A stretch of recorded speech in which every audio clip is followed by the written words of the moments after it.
السلام عليكم ورحمة الله وبركاته.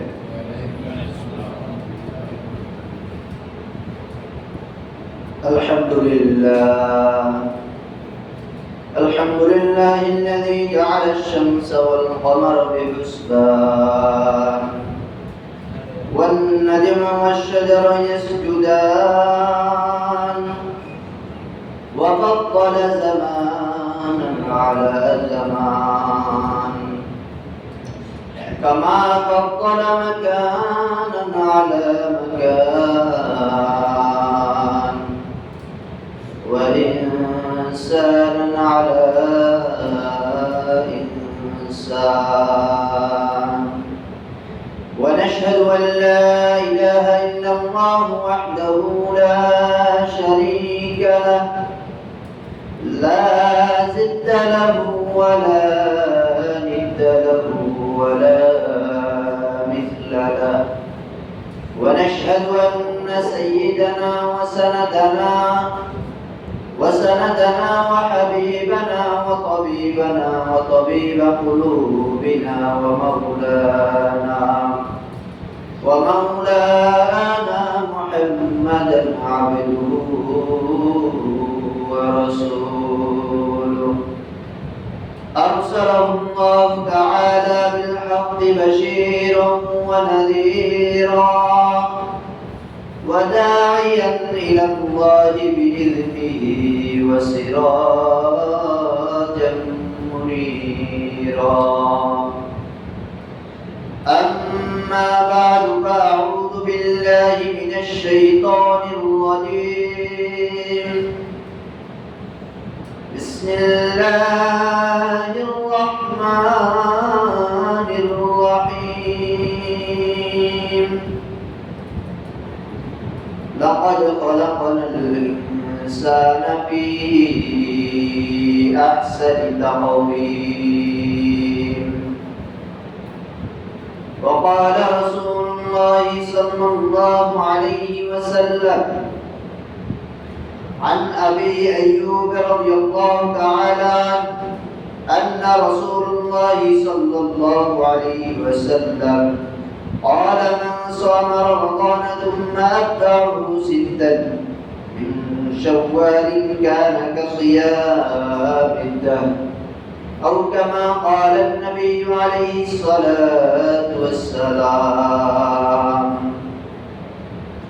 اللهم صل على محمد وعلى آل محمد كما صليت على إبراهيم وعلى آل إبراهيم إنك حميد مجيد اللهم بارك على محمد وعلى آل محمد كما باركت على إبراهيم وعلى آل إبراهيم إنك حميد مجيد मैं ढूंढ रहा कहा है दरबार इलाही मैं ढूंढ रहा कहा है दरबार इलाही मोहब्बत में तेरा दम बदम रखना है हो तो मोहब्बत में तेरा दम बदम रखना है मौला हमें तू दोस्त बना ले हमें तू दोस्त बना ले हमें तो मस्ती बना ले हमें तो दोस्त बना दे हमें तो मस्ती बना दे हमें तो प्यारे बना ले हमें तो प्यारे बना ले हमें तू यार बना ले हमें तू दोस्ती बना ले हमें तू मस्ती बना दे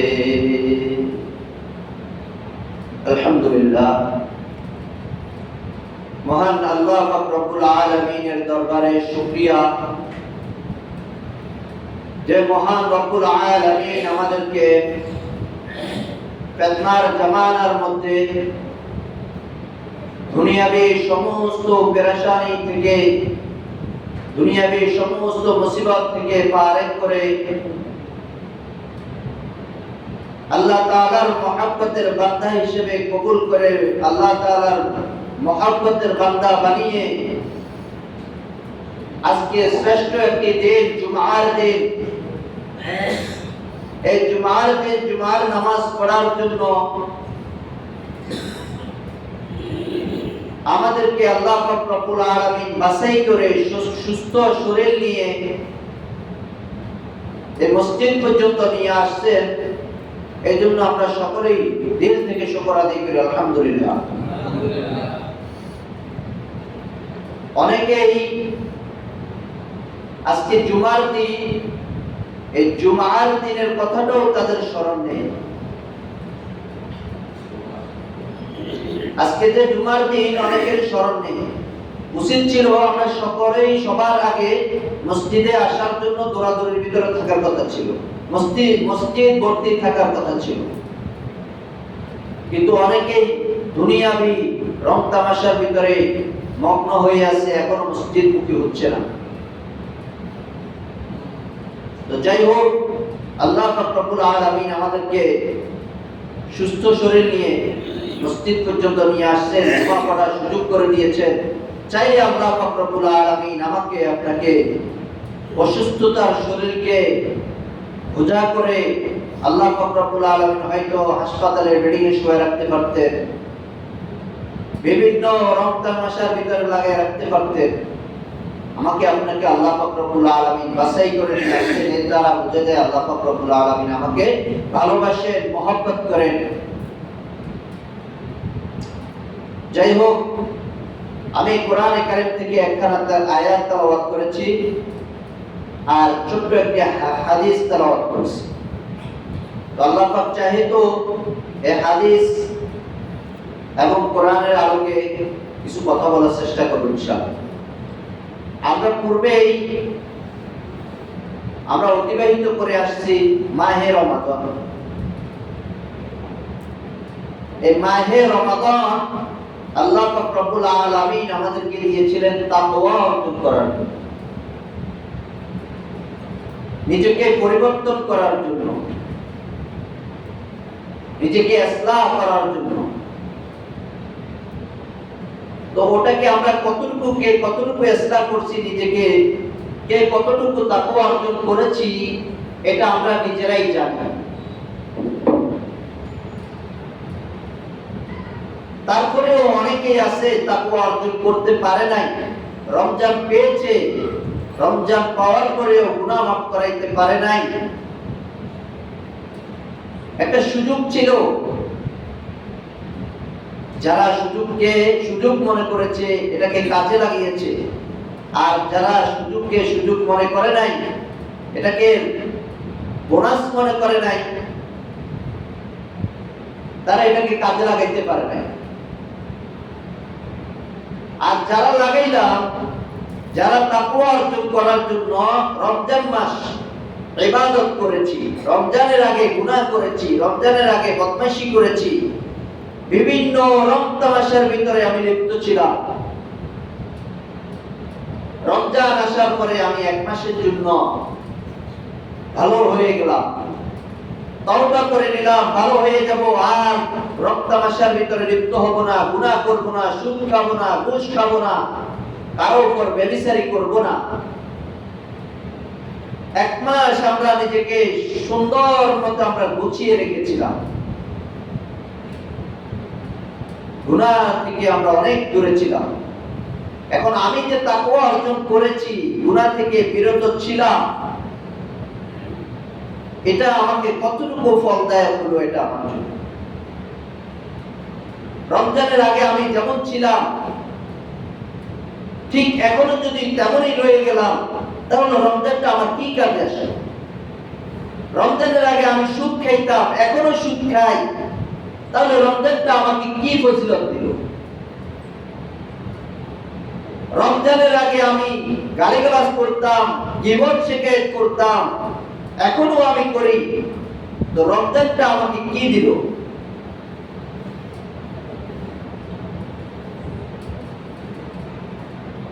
তো তাকওয়া অর্জন যার যতটুকু করা দরকার সে ততটুকু করেছে, ওই ব্যক্তি কামিয়াব হয়ে গেছে। যে রমজানের আগে খারাপ ছিল, রমজান আসার পরে তাকওয়া অর্জন করেছে, রমজানের আগের দোষগুলোকে দূরে ফেলাই দিয়া এখন নতুন করে নতুন জীবন শুরু করেছে, সেই কামিয়াব। যারা কামিয়াব, যারা রমজানের রোজা রেখেছেন, তাদের জন্য আরো একটি বোনাস। এখন বর্তমান শাওয়াল মাস চলতেছে। তো শাওয়াল মাসের আলোচনাটা গেছে সপ্তাহে হয়েছে কিনা আমি জানি না, তারপরে সংক্ষিপ্ত একটা আলোচনা করব আমি। আমার মূল আলোচনা কিন্তু এটা নয়, ভিন্ন একটা আলোচনা আমার। তারপরেও গেছে সপ্তাহ হয়েছে কিনা জানি না, এজন্য রমজান এই শাওয়াল মাসের মধ্যে একটা গুরুত্বপূর্ণ একটা আমল থাকে, সেটা হলো শাওয়াল মাসের একটা আমল আছে 6 রোজা। এটা আমরা অনেকেই রাখি, বেশিরভাগই আমাদের আম্মাজানরা ঘরের মধ্যে ওনারা বেশিরভাগই রাখেন, পুরুষরা এটা কমই রাখেন। অনেকে রাখে যারা তাকওয়াবান, আল্লাহ ভীরু, এরা রাখে। এই রোজাটা রাখলে, এই 6 রোজা রাখলে কি হবে? রাসূল করিম সাল্লাল্লাহু আলাইহি ওয়াসাল্লাম হাদিসে পাকের ভিতরে বলতেছেন, কোন ব্যক্তি যদি রমজানের রোজাগুলো রাখার পরে শাওয়াল মাসের মধ্যে 6টি রোজা রাখে, তাহলে এই রোজার সওয়াব কেমন হবে? পুরা 1 বছর, সারা বছর রোজা রাখলে যে সওয়াবটা হতো তার আমলনামার ভিতরে এই সওয়াবটা দেওয়া হবে। সুবহানাল্লাহ। জান্নাতের পুরস্কার তো আছে। এখন এই রোজাগুলো কখন রাখবে, কিভাবে রাখবে? এটা লাগাতার একসাথে রাখবে না। পুরা শাওয়াল মাসের মধ্যে যখন তার কাছে তার শরীর সুস্থ থাকে, শরীর ভালো থাকে, ওই সময় সে রাখতে পারবে।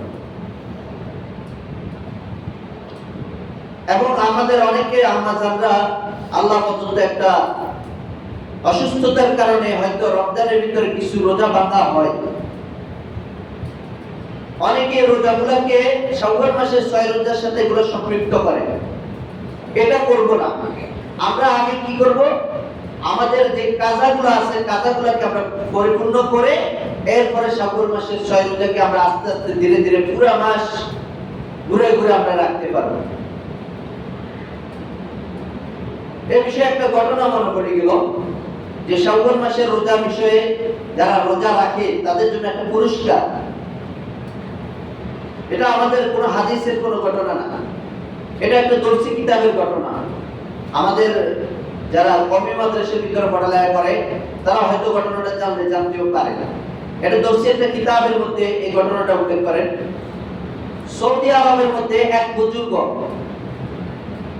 এক লোক বলতেছেন, সৌদি আরবের মধ্যে একটা বুজুর্গ প্রতিদিন মক্কার ভিতরে বসে বসে ইবাদত করত, নফল নামাজ পড়ত। তো ওই লোকটা প্রায় 3 থেকে 4 বছর টানা ওই মক্কার ভিতরে অবস্থানরত ছিল, ওখানে ইবাদত করত, ওখানে আল্লাহ তাআলার যা যা ইবাদত করা দরকার ওখানে করত। তো উনি একদিন ওনার ঘটনা বর্ণনা করতেছেন, একদিন এক লোক, আমি নামাজ পড়তাম, ইবাদত করতাম, একটা লোক আমার পাশ দিয়ে প্রতিদিন আসা যাওয়া করতো, একটা বুজুর্গ। আমি নামাজ পড়তাম, লোকটা আসতো আমার পাশে দিয়ে চলে যেত, যাইয়া নামাজ পড়তো, ইবাদত করতো, এরপরে মক্কা তাওয়াফ করে, বাইতুল্লাহ তাওয়াফ করে চলে যেত। এভাবে যাইতে যেতে 1 বছর 2 বছর এভাবে অতিবাহিত হলো। একটা মানুষের সাথে যখন একদিন 2 দিন, 1 সপ্তাহ 2 সপ্তাহ, 1 বছর 2 বছর যদি এভাবে বারবার দেখা হতে থাকে, তার সাথে একটা সম্পর্ক হয়ে যায় না?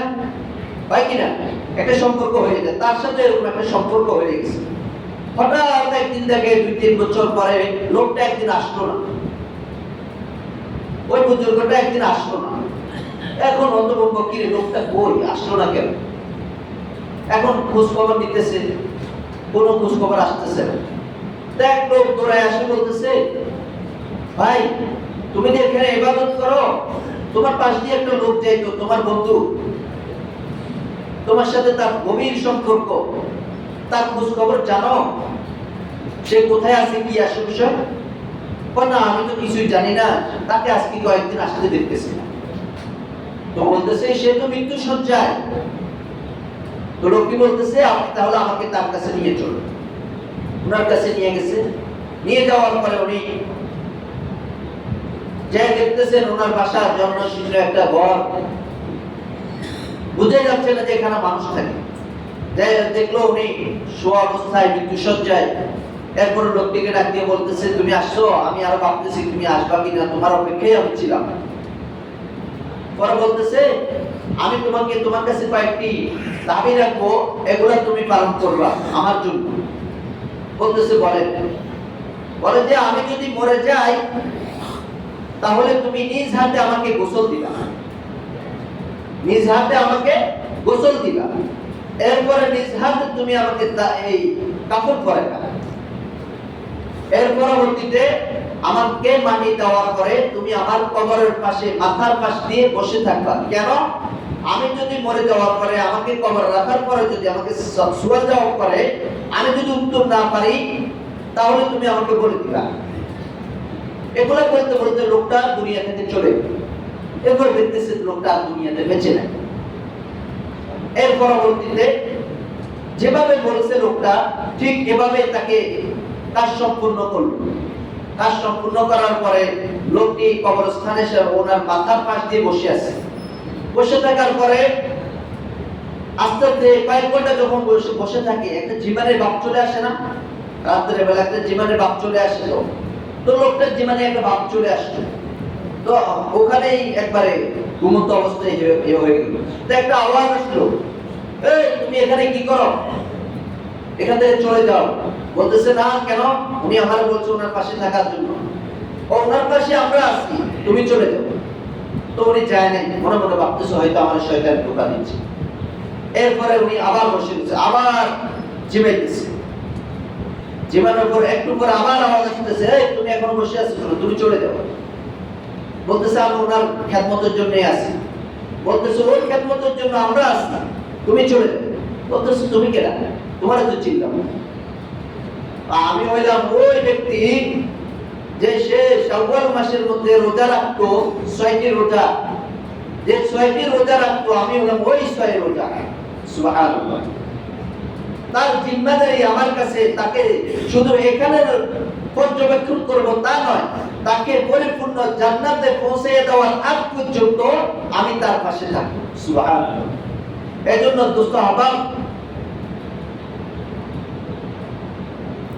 আপনাদের কাছে অনুরোধ থাকবে যে অনেকেই মা বোনেরা এটা রাখতেছেন বা অনেকে রাখতেছেন না। এটা রাখলে অনেক ফজিলত আছে, অগণিত ফজিলত। এটা আমরা অনেকে সবাই রাখার চেষ্টা করবো ইনশাআল্লাহ।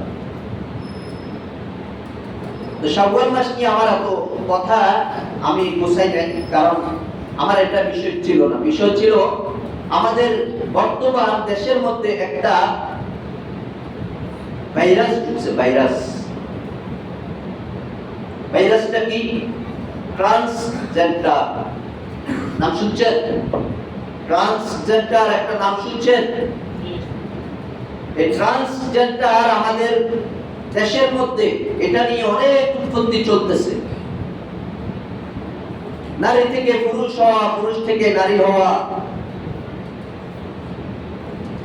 এটা নিয়ে অনেক উৎপত্তি চলতেছে।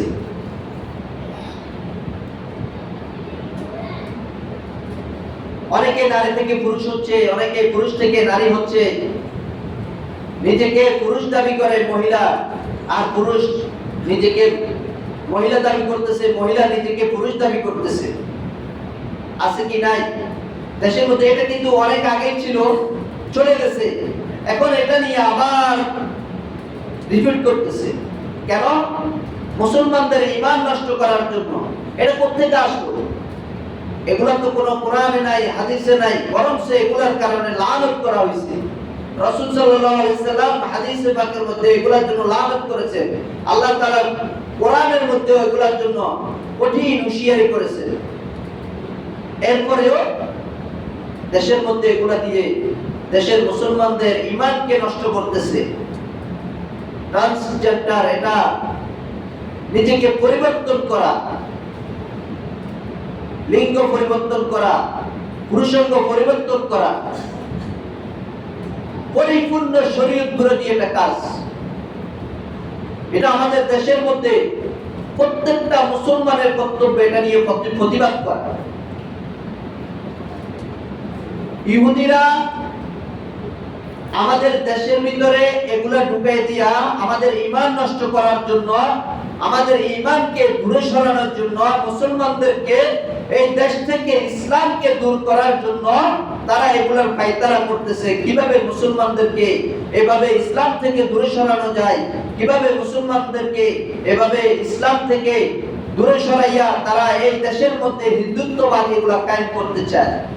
এগুলা তাদের টার্গেট। অনেকে আবার সুবিধাবাদী আছে, অনেক মুসলমান আছে এটার পক্ষ নিয়ে কথা বলে, ট্রান্সজেন্ডার মতবাদ নিয়ে কথা বলে। যারা বিরোধিতা করে তাদেরকে জঙ্গিবাদ আখ্যায়িত করে, মৌলবী বলে আখ্যায়িত করে। এখন তারা এগুলো কেন করে? সুবিধার জন্য। সমকামিতা, পুরুষ পুরুষের সাথে সমকামিতা করবে, এগুলোর জন্য কঠিন হুঁশিয়ারি আছে। তারা এগুলোর দ্বারা বুঝাইতেছে যে আমরা বেবিচারের ভিতরে লিপ্ত হওয়ার জন্য, মেয়ে সেজে মেয়ের সাথে নষ্টামি করবে, পুরুষ সেজে পুরুষের সাথে নষ্টামি করবে, বিভিন্ন ধরনের অপকৌশল তারা এগুলো করতেছে। এগুলো থেকে আমরা দূরে সরবো। যারা এগুলা নিয়ে কথা বলবে, যারা এগুলাকে সাপোর্ট করবে, এরা কখনো ইসলামের দ্বীনের দায়ী হতে পারে না। এগুলা করলে মুসলমান থেকে খারিজ হয়ে যাবে। এই ব্যাপারে আল্লাহ তাআলা কোরআনে কারীমের মধ্যে বলতেছেন, ওয়ালা আমরান্নাহুম ফালা ইউগাইয়িরুন্না খালকাল্লাহ ওয়া মান ইয়াত্তাখিযিশ শাইতানা ওয়ালিয়্যান মিন দুনিল্লাহ ফাকাদ খাসিরা খুসরানান মুবিনা। আল্লাহ তাআলা বলতেছেন, আমি তাদেরকে নিশ্চয়ই আদেশ দিব তারা যেন আল্লাহর সৃষ্টিকে পরিবর্তন করে। এরপরে যে ব্যক্তি আল্লাহকে বাদ দিয়া, আল্লাহ তাআলার হুকুমকে বাদ দিয়া এগুলোর ভিতরে লিপ্ত হবে, আল্লাহ তাআলার সৃষ্টিকে পরিবর্তন করবে, আল্লাহ তাআলা তাদেরকে ভয় দেখাইতেছেন তারা ক্ষতিগ্রস্ত, শয়তানের অন্তর্ভুক্ত। উলাইকা মাওয়াহুম জাহান্নাম, তারা সবাই জাহান্নামী, জাহান্নামের অন্তর্ভুক্ত। ওয়ালা ইয়াজিদুনা আনহা মাহিসা, তারা কখনোই এই জাহান্নাম থেকে মুক্তি পাবে না, জাহান্নাম থেকে মুক্তি পাওয়ার কোনো রাস্তাই পাবে না। এই ব্যাপারে হাদিসের মধ্যে রাসূল সাল্লাল্লাহু আলাইহি ওয়াসাল্লাম ইরশাদ করেছেন, আন আনাস রাদিয়াল্লাহু তাআলা আনহুমা قال لعن رسول الله صلى الله عليه وسلم المشتبهين من الرجال بالنساء والمشتبهات من النساء بالرجال। রাসূল সাল্লাল্লাহু আলাইহি ওয়াসাল্লাম লানত করতেছেন কার জন্য? যারা নারী হয়ে পুরুষ সাজার চেষ্টা করবে, পুরুষে পরিণত হবে, যারা পুরুষ হয়ে নারীতে পরিণত হবে, তাদের ব্যাপারে রাসূল সাল্লাল্লাহু আলাইহি ওয়াসাল্লাম লানত করেছেন। অভিশপ্ত, তারা অভিশপ্ত বান্দা, অভিশপ্ত তারা উম্মত। অন্য এক হাদিসের মধ্যে রাসূল সাল্লাল্লাহু আলাইহি ওয়াসাল্লাম বলেছেন, একই riwayat ইবনে আব্বাস রাদিয়াল্লাহু তাআলা থেকে, রাসূল সাল্লাল্লাহু আলাইহি ওয়াসাল্লাম বলতেছেন, এই সম্প্রদায়ের লোকদেরকে যদি তোমরা তোমাদের এলাকার মধ্যে পাও, এদেরকে এলাকা থেকে বের করে দাও। জন্য দোস্ত আহবাব, এগুলাকে এখন থেকে প্রতিবাদ করা। আরো একটা, এখন দেশের মধ্যে যেভাবে যুব সমাজকে নষ্ট করার জন্য, মুসলমানদেরকে ঈমানকে খরণ করার জন্য আরো একটা পায়তারা চলতেছে নাটকের মাধ্যমে। যুব সমাজরা বলতে পারবে, রূপান্তর নামে একটা নাটক বের হয়েছে। আপনারা জানেন? জানেন না হয়তো, অনেকে জানেন, চুপ করে আছেন। ফারহান আহমদ জোবান নামের একজন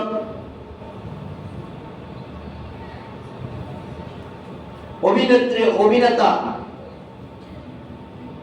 এরপরে আমরা যে ব্রিজগুলো আমরা ব্যবহার করি, পাকা ব্যবহার করি, ওয়ালটন কোম্পানি এটাকে সাপোর্ট করেছে, এই নাটকটাকে সাপোর্ট করেছে, তাদের হেডলাইনের ভিতরে তাদের বিজ্ঞাপন চলে। আমরা মুসলমান 92 দেশের মধ্যে, মুসলমান দেশের মধ্যে মুসলমানদেরকে ঈমান হারা করার জন্য, ঈমান নষ্ট করার জন্য তারা বিভিন্ন রকমের পায়তারা করতেছে। এই জুবান নামের ছেলেটা সামান্য কিছু টাকার জন্য তুমি ঈমানকে নষ্ট করে দিচ্ছ, সামান্য কিছু টাকার জন্য তুমি যুব সমাজ নষ্ট করতেছো, ট্রান্সজেন্ডার তুমি এভাবে নাটক বানাচ্ছ, নাটক বানাইয়া তুমি যুব সমাজের ভিতরে এগুলা হয়রানি সৃষ্টি করতেছো। তোমাকে বয়কট নয়, তোমাকে ফাঁসির কাস্টে ঝুলানো দরকার। তুমি কেমন মুসলমান? তুমি তো নামে মুসলমান। আবার অনেকে বলতেছে এটা কি ইউটিউব থেকে ডিলিট করে দেওয়া হয়েছে। আমি বলতেছি না, যখনই শুনছিলাম এটা কি ইউটিউব থেকে ডিলিট করা হয়েছে, আমি আবার চার্জ দিয়ে দেখলাম এটা কি আসলে কি ডিলিট করা হয়েছে কিনা। আসলে এটাকে ডিলিট করা হয় নাই। আমার যুব সমাজের প্রত্যেকটা ভাইয়ের কাছে অনুরোধ থাকবে, আপনারা ফেসবুক সবাই চালান, সবার এই ফেসবুকের ভিতরে একটা প্রতিবাদ থাকবে, বয়কট নয়। এটা প্রতিবাদ করবেন, ট্রান্সজেন্ডার এটাকে প্রতিবাদ করবেন, প্রত্যেকে একটা পোস্ট করবেন। যখন এই নাটকটা সামনে আসবে সাথে সাথে এটাকে রিমুভ করবেন। ঈমান নষ্ট করবেন না, ঈমান হারা হবেন না।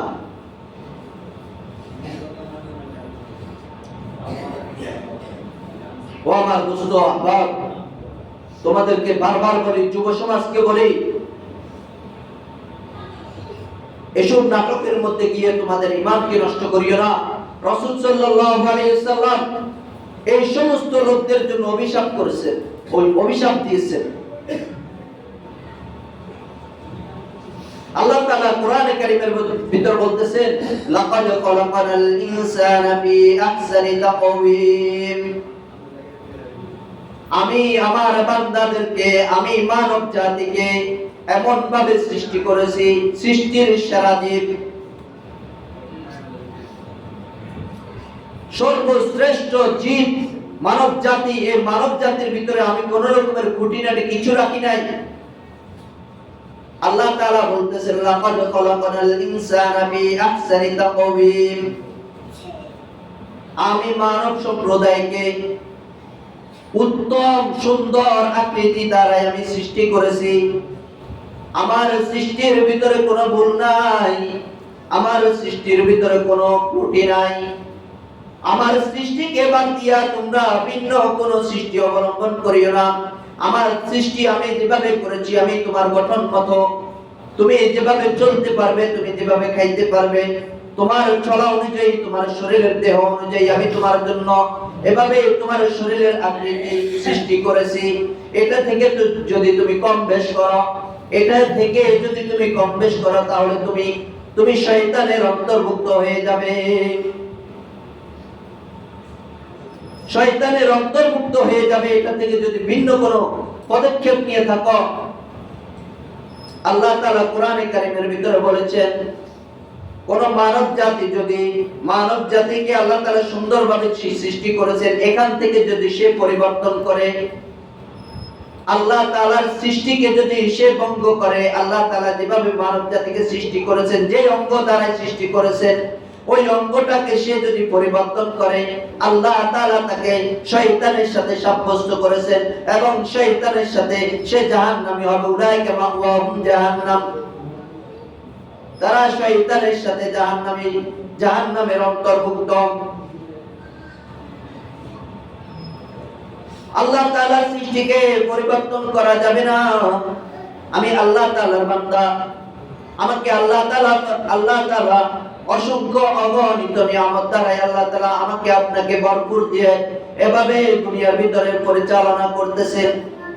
আমাকে আল্লাহ তাআলা দুনিয়ার মধ্যে পাঠাইছেন আল্লাহ তাআলার হুকুম আদায় করার জন্য, আল্লাহ তাআলার হুকুমের আনুগত্য করার জন্য, রাসূলের আদর্শকে বাস্তবায়ন করার জন্য। ও আমার যুবক ভাইয়েরা, ও আমার দুস্থ আহবাব, আপনাদের পায়ে ধরে বলে যাই, আপনাদেরকে অনুরোধ করে বলবো, এমন কোন কাজ করবেন না, এমন কোন আচরণ করবেন না, এমন কোন পদক্ষেপ নেবেন না যেটা শরীয়তের গণ্ডির বাইরে হয়ে যায়, রাসূলের আদর্শের ভিতরে আঘাত লাগে, রাসূলের সুন্নতের মধ্যে আঘাত লাগে, আল্লাহ তাআলার কোরআনের বাইরে চলে যায়। এমন কোন কাজ করবেন না। এমন কোন কাজ যদি আপনার থেকে পাওয়া যায়, নিঃসন্দেহে আপনি জাহান্নামী। শয়তানের পয়সারানায় পড়ে, শয়তানের ফাঁদে পড়ে নিজের জাহান্নামটা কামাই করবেন না, জান্নাতের আশায় থাকবেন, আল্লাহ তাআলার থেকে চাইবেন, গুনাহ থেকে মুক্ত থাকবেন, গুনাহ মুক্ত জিন্দেগি করবেন, আল্লাহ তাআলাকে রাজামন্দি, আল্লাহ তাআলার রাজামন্দি হাসিল করার জন্য 5 ওয়াক্ত নামাজ অন্তত মসজিদে এসে পড়বেন। যেখানেই দেখবেন অন্যায়ের প্রতিবাদ, যেখানেই মন চায় সেখানেই করবেন, যেখানেই অন্যায় দেখবেন সেখানেই প্রতিবাদ করবেন। মুখ দিয়ে না পারেন অন্তর দিয়ে করবেন, হাত দিয়ে না পারেন অন্তর দিয়ে অন্তত ঘৃণা করবেন। ঘৃণা করে করে যেরকম আমরা দেখলাম দেশের মধ্যে একটা ভাইরাস, এটা রূপান্তর নামক যে নাটকটা বের হয়েছে, আমরা এটা থেকে সকলেই হেফাজত থাকবো। যুব সমাজ মোবাইলে দেখলেই আমাদের মন চায় এটা একটু দেখি, আসলে এটা দেখার জিনিস নয়। বাবা আমি অনেকবার এটা দেখার চেষ্টা করেছি, যখন 2-3 মিনিট দেখলাম নিজের অন্তরটা কেঁপে উঠেছে। আয় হায়, এটা কি দেখলাম! এই জাতিকে নষ্ট করার জন্য, এই জাতিকে ধ্বংস করার জন্য, এই পশ্চিমারা আমাদের দেশের মধ্যে হিন্দুত্ববাদী কায়েম করার জন্য, আমাদের দেশকে রসাতলে নেওয়ার জন্য তারা এইভাবে ওই পশ্চিমাদের কালচারগুলা আমাদের দেশের মধ্যে ঢুকিয়ে দিয়ে আমাদের দেশের মুসলমানদের ঈমানকে নষ্ট করার জন্য পায়তারা করতেছে। যখনই দেখবেন, যখন কোন জায়গায় অন্যায় দেখবেন, সাথে সাথে প্রতিবাদ করবেন। হাত দিয়ে পারেন, বর্তমান ফেসবুক আছে, ফেসবুক দিয়ে হোক, যেভাবে হোক যুব সমাজ আপনারা এগিয়ে আসলে সমাজ এগিয়ে আসবে, আপনারা এগিয়ে আসলে সমাজ এগিয়ে আসবে, আপনারা সুন্দর হলে সমাজ সুন্দর হবে। দোস্ত আহবাব, আমার সময় শেষ, এখন লম্বা সময় হয়ে গেছে। আপনাদেরকে আসলে আমি এরকম গুছিয়ে আনার জন্য অনেক চেষ্টা করতেছি, আমার আরো অনেক কথা আছে, কিন্তু সময়ের কারণে বলতে পারতেছি না। এতটুকু বলবো, ভাই গুনাহ থেকে ফিরে আসুন, গুনাহ থেকে ফিরে আসুন। আল্লাহর ওয়াস্তে বলি, এই যে ট্রান্সজেন্ডার নামক যে জিনিসটা ভাইরাস আমাদের দেশের মধ্যে চলতেছে, এটা থেকে সকলেই হেফাজত থাকবেন। যখনই কোনো মুসলমানের মুখ থেকে এগুলা বের হবে, তখনই প্রতিবাদ করবেন। অনেক উলামায়ে কেরাম বলেছেন, এটা যারা করবে তারা কাফের, কাফের, কাফের। যারাই করবে তারাই কাফের, যারা সাব্যস্ত করবে, যারা এটার পক্ষে কথা বলবে, তারাও কাফের। এই জন্য দোস্ত আহবাব, বেশি লম্বা হয়ে গেছে, সকলেই গুনাহ থেকে বাঁচার চেষ্টা করব, মসজিদ মুখী হব, আল্লাহকে ভয় করব, রাসূল যেভাবে পথ দেখিয়েছেন সেভাবেই চলার চেষ্টা করব, আল্লাহ তাআলা যেভাবে হুকুম করেছেন সেভাবেই মানার চেষ্টা করব, উলামায়ে কেরামের সোহবতে থাকব, মুরব্বিয়ানে কেরামদের সম্মান করব, মা বাবাকে স্নেহ সম্মান করব, মা বাবার খেদমত করব, ইনশাআল্লাহ জীবন সুন্দর হয়ে যাবে। আল্লাহ পাক রব্বুল আলামিন আমাদেরকে এই খুঁটিনাটি কথাগুলোর উপর আমল করার তৌফিক দান করুন। ওয়া মা তাওফীকি ইল্লা বিল্লাহ। আসসালামু আলাইকুম ওয়া রাহমাতুল্লাহ। আমরা যারা সুন্নাত পড়ি না, সুন্নাত পড়ি।